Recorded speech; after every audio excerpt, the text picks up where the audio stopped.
할렐루야. 주님의 은혜가 오늘 여러분 삶 가운데 가득하시기를 주의 이름으로 축원을 드립니다. 시편 51편 다시 이제 아삽의 시 뒤를 이어서 다윗의 시가 이제 또 가운데 부분으로 등장을 합니다. 시편 이제 150편 중에 그 150편을 5권으로 이제 분류를 한다라고 말씀을 드렸습니다. 그래서 1권 끝났고 이제 2권 들어오면서 그 시편에도 그렇게 표시를 해놨습니다. 권수로 해서 2권 이렇게 표시를 다 해놨고요. 그래서 2권이 42편부터 시작이 됐죠. 그래서 고라, 아삽, 다윗, 솔로몬 시편이 하나가 있고요. 그 다음에 다시 아삽, 고라 이렇게 다윗의 시편이 가운데 센터에 자리 잡으면서 양쪽 날개처럼 고라와 아삽 그 자손들의 시편이 기록이 되어 있습니다. 왜냐하면 이제 고라나 아삽 같은 경우는 찬양 대원들이었고요. 물론 고라는 문지기 역할도 했습니다. 레위인으로. 둘 다 레위에 집합니다. 어쨌든 이렇게 진짜 찬양을 하는 사람들이요. 그 찬양 대원으로서 또 뭐 아삽 같은 경우는요. 악장이죠. 악장. 직접 찬양하는 사람들 이야기입니다. 그래서 성전에 와서 찬양하고 예배를 드리는 것도 중요하지만 삶에서 예배로 살아가는 사람들의 삶을 직접 목격을 하는 거죠. 이제 그러면서 비교가 되는 겁니다. 그리고 그 가운데에 이제 다윗의 시편이 센터로 자리를 잡고 있습니다. 그래서 뭐니 해도 시편은 아마 다윗이 중심이다라고 이야기할 수 있습니다. 그래서 그 시편이 다윗의 시편이라고 이야기해서 다윗이 시를 잘 지었다가 아니라 삶을 살았다라는 거죠. 삶을 그렇게 살았다라는 얘기입니다. 그래서 삶에서 나오는 시편들로 구성이 되어 있습니다. 그래서 이제 오늘 시편 51편도 그의 삶에서 나오는 시편입니다.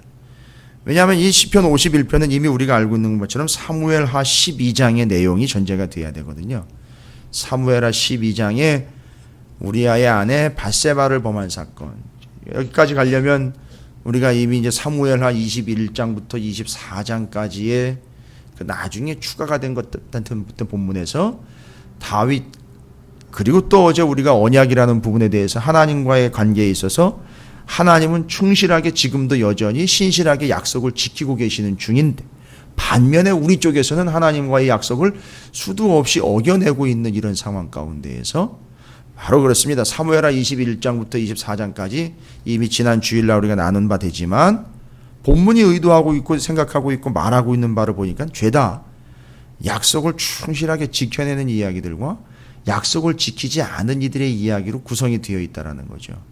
그걸 단순히 약속을 지켰느냐 안 지키느냐로 갈 게 아니라 하나님과의 언약 관계에서 다윗과 하나님과의 관계, 그 다음에 그렇지 않은 사울의 관계, 이런 것들을 다 통해서 약속을 잘 지키는 그 약속을 철저하게 목숨 걸고 지켜내는 신하들 중에 우리아가 있었다라는 거죠.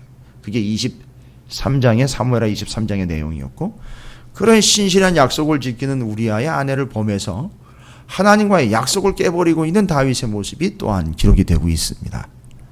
그래서 그 약속을 깨고 그 범죄함으로 인하여 고민하면서 번뇌하면서 그냥 혼자 묻어두거나 혼자 고민하며 가는 게 아니라 사무엘하 12장 7절부터 15절까지 나단이 직격탄을 날리고 있는 내용들 그 소리를 듣자마자 다윗이 변명하거나 옹호하거나 그것을 덮으려고 한다거나 왕권으로 커버해내려고 하지 않고 그 자리에서 바로 그 메시지를 수용을 해내는 거죠.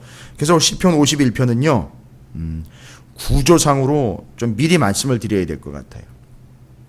시편 51편 19절까지 나와 있습니다만 세 부분으로 나눠집니다. 이건 문학적으로나 형식적으로 나누는 게 아니라 이걸 이해하셔야 이게 왜 이런 구조로 나왔느냐, 왜 시편이 이런 구조를 가지고 있고 다윗은 왜 그런 순서대로 가고 있는지가 사무엘하 12장과 연결이 되기 때문에 먼저 그 구조를 이해하시고 사무엘하 12장을 반드시 읽으셔야 돼요. 그래야 그거에 대한 지적으로 거기에 따라서 나온 것이기 때문에 항목별로 지적한 바를 그대로 풀어내고 있습니다. 다윗이. 그래서 1절부터 7절까지는 자기의 죄의 중함이죠. 심각한 자기 죄를 절대 가리거나 숨기지 않고 자복하고 회개하고 있습니다. 뭔 얘기입니까? 인정하고 있는 거예요. 인정하고 있는 겁니다. 1절부터 7절까지 보시면 죄과 범죄, 죄악 아주 수두룩하게 나와 있어요. 죄 밭이에요. 1절부터 7절까지는. 뭐란 얘기죠? 내가 죄 밭에서 살고 있다는 얘기죠. 내가 made in 죄라는 얘기예요. 아예 내 구성 자체가 분자 자체가 죄라는 거예요. 죄로 구성이 되어 있다는 거죠. 그래서 조건만 맞으면 나는 죄가 튀어나온다는 거죠.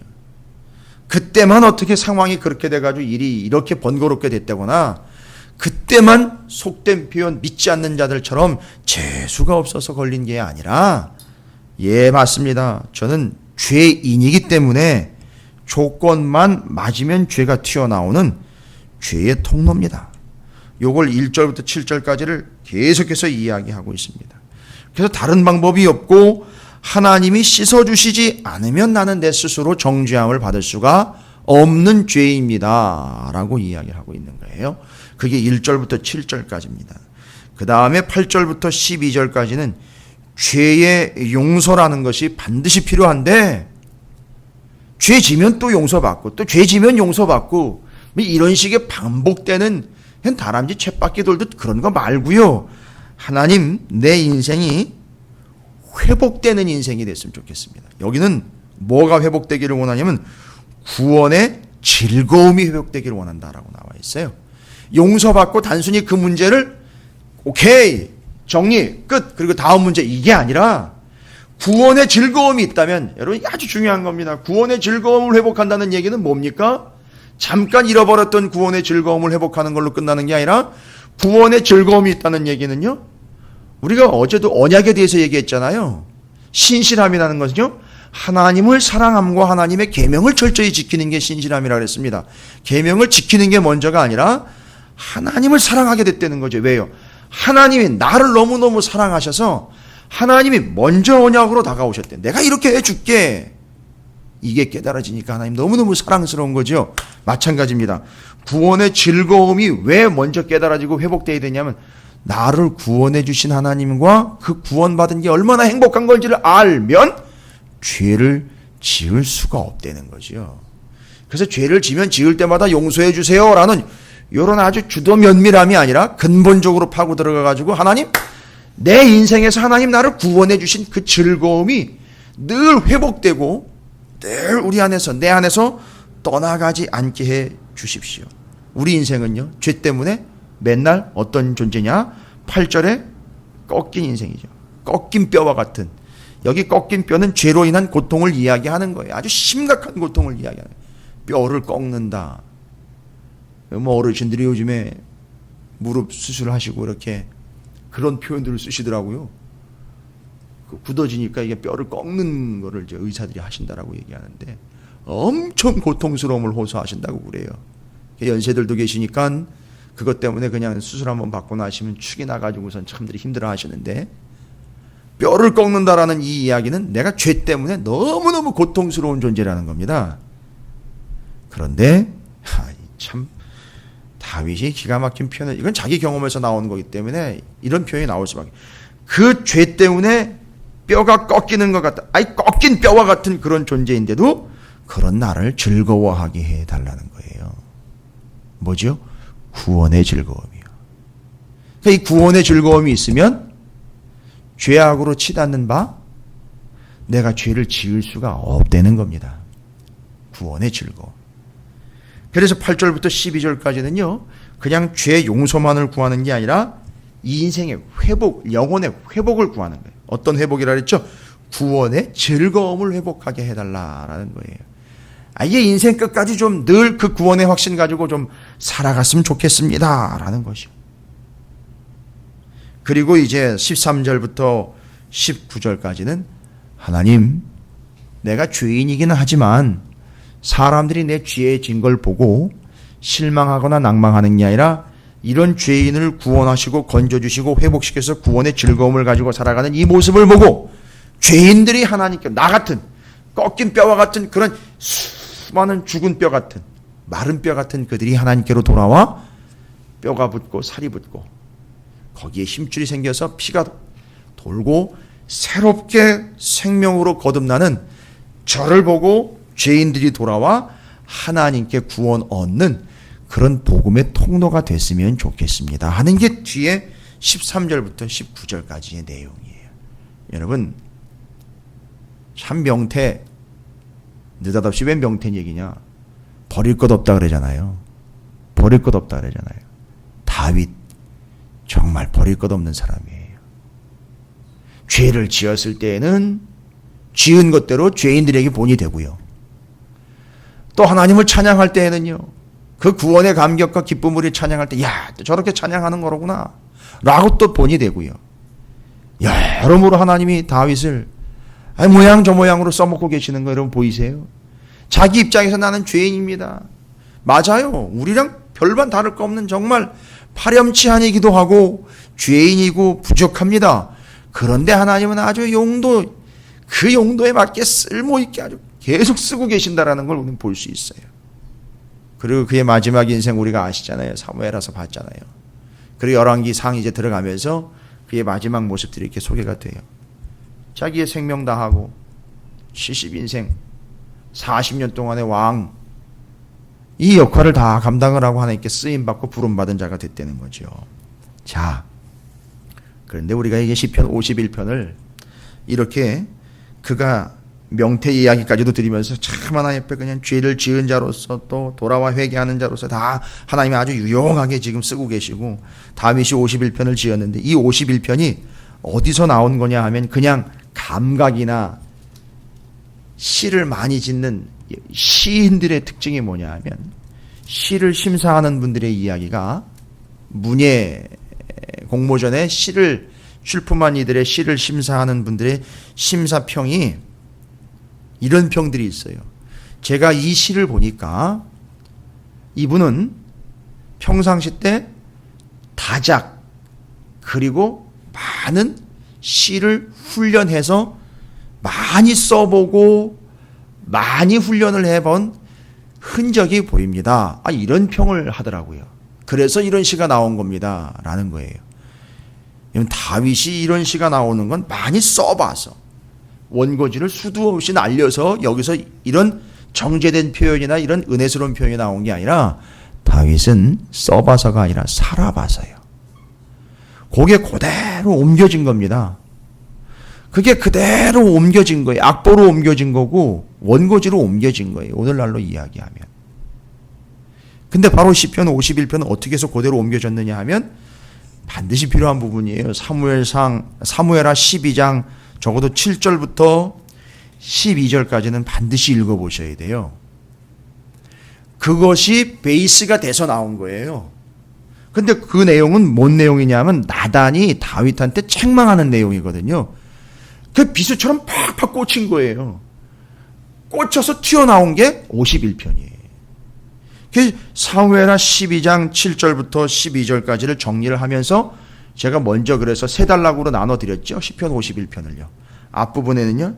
죄를 심히 통감하며 자복하면서 우슬초로 정결하게 씻어달라고 용서해달라고 아주 벌벌 떨면서 하나님 앞에 그냥 간절히 구하고 있는 앞부분과 가운데 8절부터 12절 구원의 즐거움을 회복하게 해달라는 것과 세 번째는 그 구원의 길을 전파하여 하나님이 나를 이렇게 용서해 주신 것을 보고 죄인들이 돌아오게 해달라는 통로가 되게 해달라.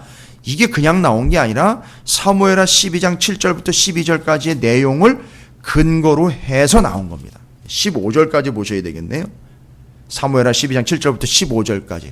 그러면 제가 그냥 간단히 읽으면서 여러분이 적용하실 수 있도록 나중에 이제 오늘 하루 동안 묵상거리를 삼아 보십시오. 나단이 다윗에게 이르되 당신이 그 사람이라. 이 내용은 아시죠? 예. 가난한 자와 부자의 어린 양과 손님 접대하는 이야기를 이야기하는 겁니다. 나단이 다윗에게 이르되 당신이 그 사람이라. 이스라엘 하나님 여호와께서 이와 같이 이르시기를 내가 너를 이스라엘 왕으로 기름 붓기 위하여 너를 사울의 손에서 구원하고 내 주인의 집을 내게 주고 내 주인의 아들을 내 품에 두고 이스라엘과 유다 족속을 내게 맡겼느니라. 만일 그것이 부족하였을 것 같으면 내가 내게 이것저것을 더 주었으리라. 그런데 어찌하여 내가 여호와의 말씀을 업신여겼느냐라고 이야기하는 거죠. 아주 콱 꽂혀버린 거. 하나님을 업신여겼다는 거죠. 그래서 하나님을 업신여긴 것 때문에 바로 이거예요. 밧세바를 범한 자체도 범죄지만 이 범죄가 뭐를 한 거죠? 하나님을 업신여긴 거. 그래서 오늘 시편 51편에 보면 내가 하나님께만 범죄하였다라는 표현이 바로 그게 나오네요. 네가 바로 그 사람이다라고 직격탄을 그 앞에서 바로 찍어버리죠. 네가 바로 그 사람이다. 그러니까 내가 바로 그 사람입니다 하면서 하나님 앞에 하나님을 업신여긴 자, 하나님께만 범죄한 자, 하나님께만 범죄했다는 얘기는 하나님의 관계를 내가 완전히 어그러뜨려서 하나님과의 관계에서 범죄한 자가 됐다라는 걸 이야기하는 거예요. 그래서 1절부터 시편 51편 1절부터 7절까지 자기가 자복하고 하나님 앞에 내가 죄인입니다. 내가 하나님 앞에서 범죄한 자입니다라는 것을 고백한 이유는 네가 하나님을 업신여겼다. 하나님이 직접 얘기하시죠. 10절 사무엘하 12장 10절에 이제 내가 나를 업신여기고 햇사람 우리아의 아내를 빼앗아 내 아내로 삼았은즉 칼이 내 집에서 영원토록 떠나지 아니하리라 하셨고, 보세요. 1절부터 7절 시편에 나와 있는 1절부터 7절은 바로 업신여김에 대한, 하나님을 업신여김에 대한 다윗의 자복함이에요. 아주 통렬하게, 아주 맹렬하게 지적당했어요. 네가 하나님을 업신여겼다. 뭔 얘기인지 아시죠? 우습게 여기고 경멸이고 낮게 천하게 여겼다는 얘기예요. 아주 우습게 여겼다는 얘기입니다. 하나님을 우습게 여겼다는 얘기. 그러니까 거기서 그런 자복과 회개가 나오는 거예요. 요거 때문에요. 그게 시편의 51편 1절부터 7절까지가 나온 이유고요. 그 다음에는요 8절부터 12절까지는 회복을 강구합니다. 돌이켜주시고 구원의 즐거움을 회복해 달라는 이야기는 뒤에 나온 이야기들 가운데 어떤 얘기가 나오죠? 니네 집 있지? 너 내가 네 집 어떻게 할지 뒤에 나옵니다. 사무엘하 12장 11절 여호와께서 또 이같이 이르시되 보라 내가 너와 내 집에 재앙을 일으키고 내가 내 눈앞에서 내 아내를 빼앗아 내 이웃들에게 주리니 그 사람들이 내 아내들과 더불어 백주에 동침하리라. 너는 은밀히 행하였으나 나는 온 이스라엘 앞에 백주에 이 일을 행하리라 하셨나이다 하니. 그렇죠. 이거 지금 집안 거덜나게 생겼잖아요. 이거 완전히 다 박살나게 생겼지 않습니까? 그거 듣고 뭐 하는 거죠? 하나님 회복시켜 주십시오. 살려주십시오. 요 얘기하는 거예요. 그래서 자기의 구원의 즐거움과 그 구원으로 인하여 우리의 가정, 내 가문과 이것 모든 것들을 다 하나님 용서해 주십시오 라고 이야기하는 거죠. 회복시켜 주십시오 라고 나오는 시편 8절부터 12절까지가 그거에 대한 반응으로 기록되어 있는 겁니다. 그럼 나머지는요. 시편 51편 13절부터 19절까지 범죄한 자들이 날 보고 돌아오게 해달라는 그 구원의 통로, 복음의 샘플이 되게 해달라는 얘기죠. 왜일까요?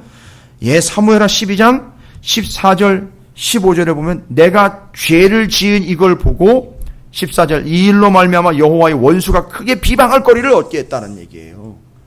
저런 다윗도, 하나님 사랑해줬던 저런 다윗도 하나님 사랑받고 하나님 인도 안 받고 구원받았다는 저런 다윗도 저런 범죄를 범하네. 저런 저 말도 안 되는 인간 저런 거 저거 하나님 망신, 집안 망신, 하나님 망신 저거 이런 모양새가 돼버린다는 거죠. 다윗이 범죄함 때문에. 그 얘기하는 겁니다. 그러니까 이거 어떻게 됩니까? 하나님의 명예를 회복시켜드려야 되죠. 어떻게 합니까? 그거에 대해서 시편 13절부터 19절까지는 되려 죄인들이 내가 범죄한 것 하나님 앞에 용서를 구하고 자복하고 회개하고 돌아와서 하나님의 구원의 즐거움으로 인해 다시 회복된 모습을 보고 다른 죄인들이 그걸 가지고 하나님을 책망하거나 하나님을 욕하거나 다윗을 책망하는 통로로 삼지 말고 그 죄인들도 나처럼 하나님께 돌아오는 그런 전철을 밟도록 내가 그런 통로, 그런 샘플이 됐으면 좋겠습니다 하고 시편 51편 13절부터 19절까지 그걸 그렇게 기록을 해놓은 거예요. 그래서 다른 죄인들도 나를 보고 저런 죄인도 아니 저런 다윗도 죄를 짓는 거야? 그런데 그럴 수밖에 없는 것이로구나. 그렇다면 어떻게 용서를 받지? 하나님께 나와 회개함으로 용서를 받는 것이로구나. 그럼 우리도 죄진 거를 가지고 책망하거나 비방하거나 하나님을 외면하거나 무시하거나 경멸할 일이 아니라 바로 우리도 동일하게 다윗처럼 돌아가 하나님의 구원을 받아야 되는 것이로구나 하고 하나님 나를 그렇게 써주시면 감사하겠습니다 라고 시편 51편이 이야기하는 겁니다. 제가 오늘은 간략하게 이 사무엘하 12장 7절부터 15절까지의 내용이 다윗의 시편 51편이 태동하게 된 그렇게 시편에 나오게 된 이유와 근거로 설명을 드렸습니다. 시간을 두시고 충분히 천천히 양쪽을 오고 가시면서 단락단락을 연결하시면 깊은 은혜가 될 줄로 믿습니다. 오늘 하루 동안 이 시편이 나의 시편이고, 그리고 우리가 오늘 시편 51편을 통해서 정말로 기억해야 될 것은 죄인이기 때문에 자복해야 됩니다. 그러나 우린 죄인이기도 하지만 하나님 우리를 구원하신 구원의 즐거움을 이미 허락받은 자들입니다. 그거 회복시켜달라고 구하시면 되는 거고요. 바로 우리의 삶을 통하여 다른 죄인들이 난 저렇게 못 살겠네가 아니라 나도 저렇게 살면 되는 것이더구나 하는 구원의 통로, 복음의 통로로서 우리가 삶을 다윗처럼 살아가는 그런 인생이 될 수 있도록 오늘 말씀을 묵상하시면서 다윗의 그 자복함과 회복과 구원의 통로로서의 역할이 여러분 삶 가운데, 우리 삶 가운데 고스란히 실현되시기를 주님의 이름으로